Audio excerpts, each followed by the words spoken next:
So what about the other 1% of the UFO phenomenon? Has there ever been legitimate sightings? As promised, we're going to cover this 1% in a future episode. But I'll share with you something a wise man once shared with me. Before we should start focusing on dealing with problems outside our world, we should first focus on solving the problems within our world.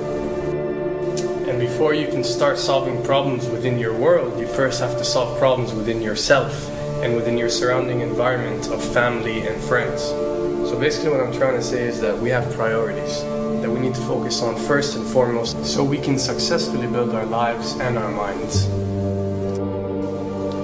Now, it's no secret that the difference between what the government knows about UFOs and aliens and what is shared or released to the public is extremely enormous. And unfortunately, governments and several organizations on Earth are taking advantage of the UFO phenomenon to achieve worldly agendas.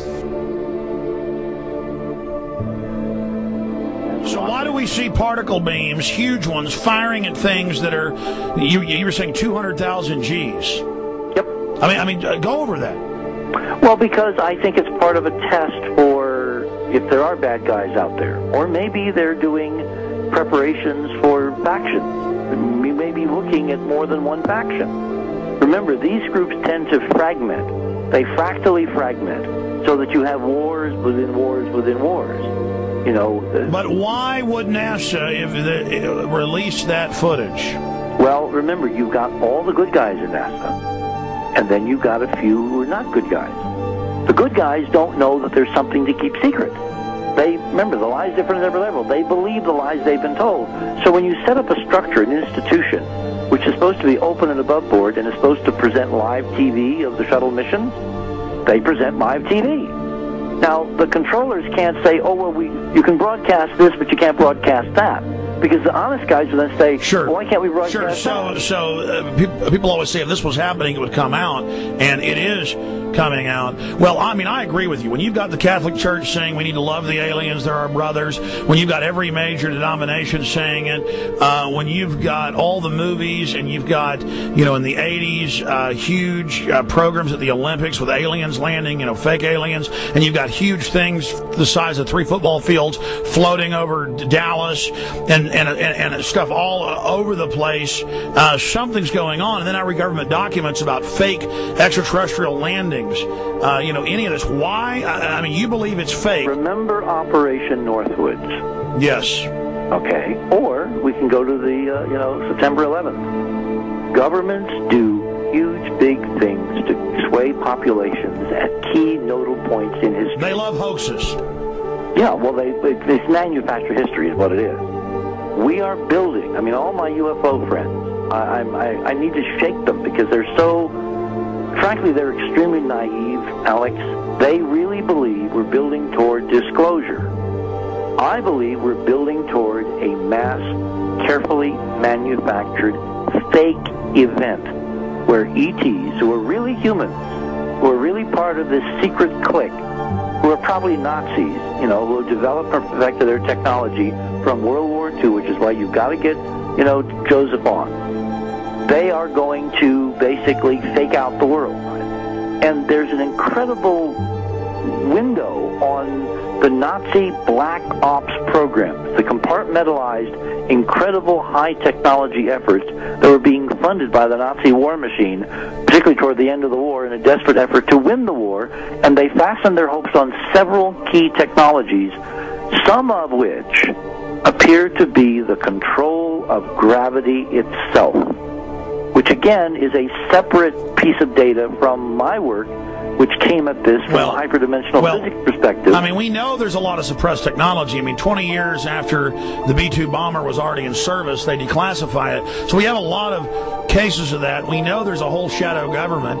This is technology and physics, Alex, that would make anything you think you know like a candle flame compared to a hydrogen bomb. This is a physics that literally allows you to rearrange time.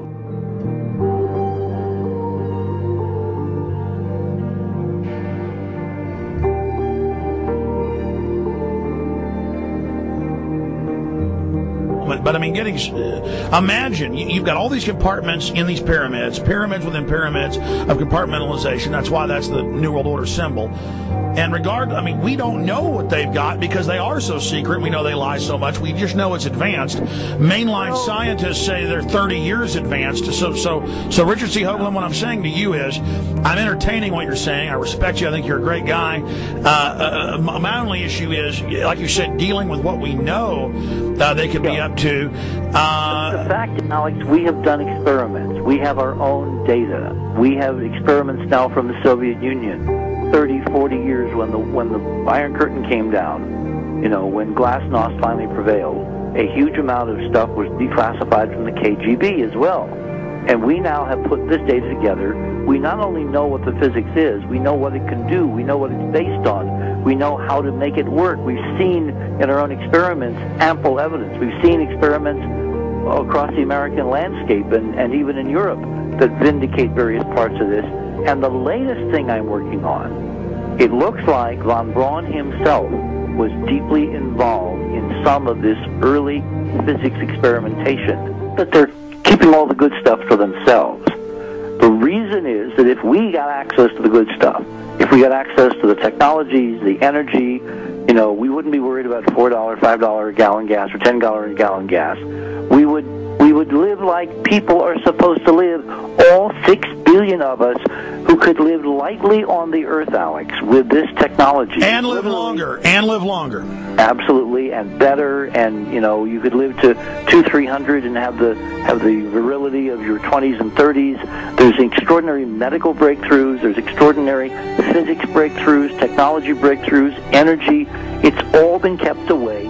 Think about it. We're already on a planet hurtling through space, all these wonders around you, and you've been taught it's bizarre to question, and that's because there's so many kooks in the alternative movement who do talk about ridiculous, Hollywood-style green men, instead of really looking at the shadow government and all these crazy secret societies that are admittedly running NASA and the shadow government. Ladies and gentlemen, during this talk that I'm going to give you, I'm going to explain to you the history of this phenomenon, who the secret government really is, and I will name them by name, beginning group, the study group. I will tell you who they are today. I'm going to tell you what this is all about. I'm going to tell you who's selling drugs to your children, and I'm going to tell you why the United States government is afraid for you to find out what the truth is regarding UFOs.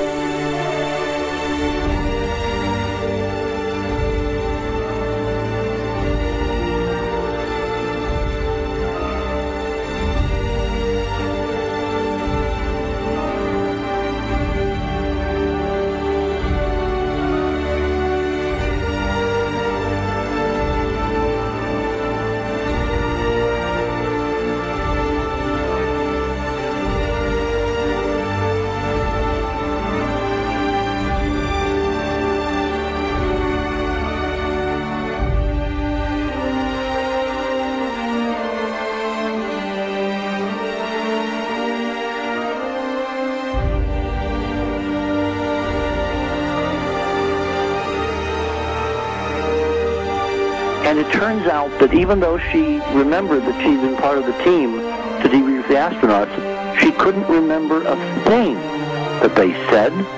She couldn't remember why she no longer was working with NASA. She couldn't remember. In other words, her memory lapses were enormous, and I don't think they were feigned, because we now found the same pattern in all the flight crews. Because the awful truth, Alex, is they have been brainwashed. They have been mind controlled. They have had a technology, a very sophisticated technology, which took away the real missions that they experienced.